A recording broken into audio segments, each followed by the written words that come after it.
Konnichiwa, zdravo. Danas radimo jedan anime o ekologiji, zove se Totoro, ovo je prvi deo, evo sad ću da podijelim jedan slajd, u stvari PDF, o PDF, kako god želite. Mislim da je ova tema jako, kako da kažem, relevant, baš odnosi se baš na današnju Srbiju sa projektima kao Jadar, dosta ima diskusije ili debate o ekologiji, o značaju okoline, tako da možda ovaj anime nas podsjeti da je jako značajno da imamo čiste rijeke, divnu prirodu, ne samo za nas, ba i za našu decu i za buduće generacije. Dobro, da ne duljim, znači imamo Totoro koji je jedan od ranijih anime produkcija od poznatog Miyazaki direktora, sigurna sam da ste čuli za njega, on je jedan od najslavnijih anime producera, direktora u Japanu.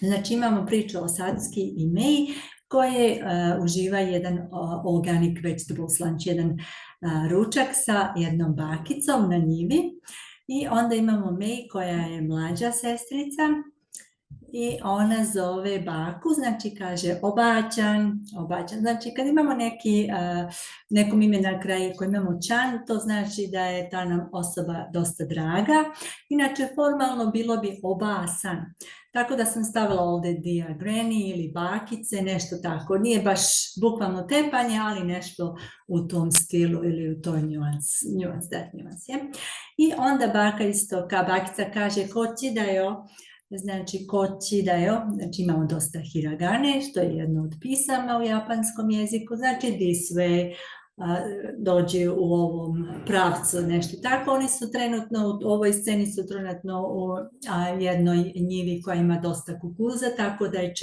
teško vidjeti jednu drugu, posebno me je jako mala djevojčica, pa možete da zamislite šta se dešava. Ako želite biti više formalni, ne bi bilo koči, nego bilo bi kočira desio, znači ne da, nego des format, des form of love, znači glagol bi bio des ili mas ili tako nešto u tom stilu. Onda imamo rečenicu broj 3, koreva ima ga tabe goroda. Koreva znači this one, znači ovo, oni govore o jednom kukuruzu, ja? Da je ima ga, znači now, znači baš sad. Taberu, glagol taberu je kad nešto jedemo, znači to eat. Goro ili koro je nešto kao neki timing, znači tabegoro je bilo da je baš onako, na engleskom se kaže ripe, da je baš zreo kukuruz, da se baš jede taj dan ili u roku par dana. Znači tabegoro da ili tabegoro des. Znači ona kaže koreva ima ga tabegoro da ili na srpskom bilo bi znači ovo ili ovaj kukuruz je, sada je baš zreo da se jede. Znači napisala sam ripe ili perfect for eating, kako god želite. I broj 4, obača no hatakete takara no yama mitajne. Ova rečenica je bila malo teška. Obačan znači obačan, bakice, ili ja sam stavila granny. Hatake znači može biti ili rice field, ako je znači pirinač, ako imamo riž, znači u Japanu imamo dosta naravno riže ili pirinača, kako želite, naravno imamo povrće. Stavila sam vegetable field, znači njiva sa povrćem. Ja? Takara je kad je nešto blago, nešto jako važno, nešto dragocjeno, skupocjeno, u tom smislu. Može se govoriti bukvalno ako je nešto kao zlato, ne znam, dijamant ili šta već, bukvalno, ali više nešto možda u emocionalnom smislu kad vam je nešto jako važno. I yama, ako možete vidjeti ovaj kanji karakter, znači to je planina. Mitai, yama, mitai, znači looks like a mountain. Znači izgleda kao nešto. Znači takara no yama izgleda bukvalno, prevod bi bio izgleda kao da je neka planina blaga, tako nešto. Znači ona kaže da je njena niva je kao velika planina blaga, tako nešto. I onda u rečenici 5 bakica želi da ima malo odmor, da imaju malu pauzu, da malo sjednu, da se odmore. onda ona kaže sa ili well ili ok, nešto u tom smislu. Što jasumi? Znači, to je više, može biti kao htocu, kao riječ za jedno. Jasumu je kad imate odmor. Može značiti i pauza, a može značiti kao odmor. Na primjer, sad dosta ljudi je na odmoru, na moru, u Grčkoj, ne znam, Crnoj Gori i tako dalje. Znači, nacu jasumi, na primjer, nacu je ljeto, znači ljetni odmor, nacu jasumi. Ili hto jasumi, znači imati će neku manju pauzu da se malo odmori noge.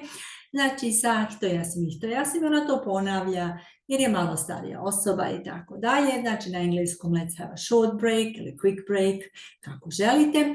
I rečenica broj 6.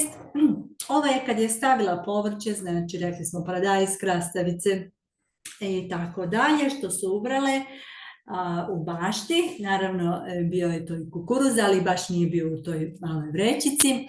I onda su one to stavile jedan potok i čekale se da se to malo ohladi kako bi imale mali ručak zajedno na njivi. I onda baka kaže joku hiyasareteru. I onda kaže itadakimasu.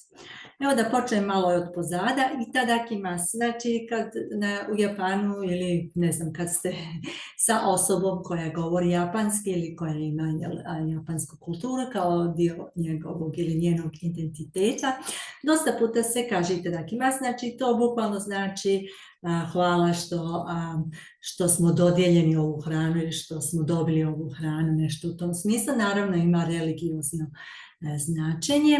Znači, ja sam to više prevela kao I'll have some, da samo uzet ćemo malo hrane, ali ima to značenje. Znači, itadakimasu, na kraju jela se kaže gochiso sama, koje isto ima to značenje u stilu hvala što smo bili dodijeljeni ovu hranu ili što smo bili u mogućnosti da uživamo u ovoj hrani, nešto tako.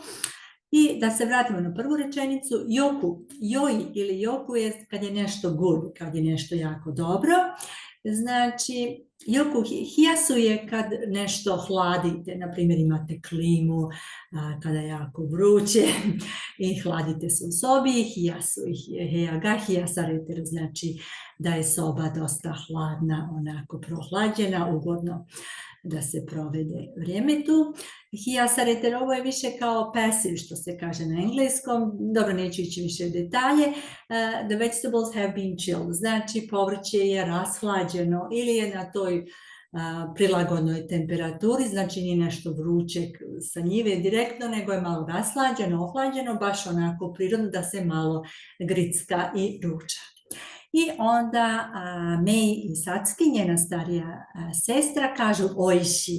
Oishi ima i drugih riječi, većinom oishi se kaže posebno za osobu ženskog roda ili koja se identificira sa ženskim rodom, većinom se kaže delicious yum, kad je nešto jako ukusno, znači oishi.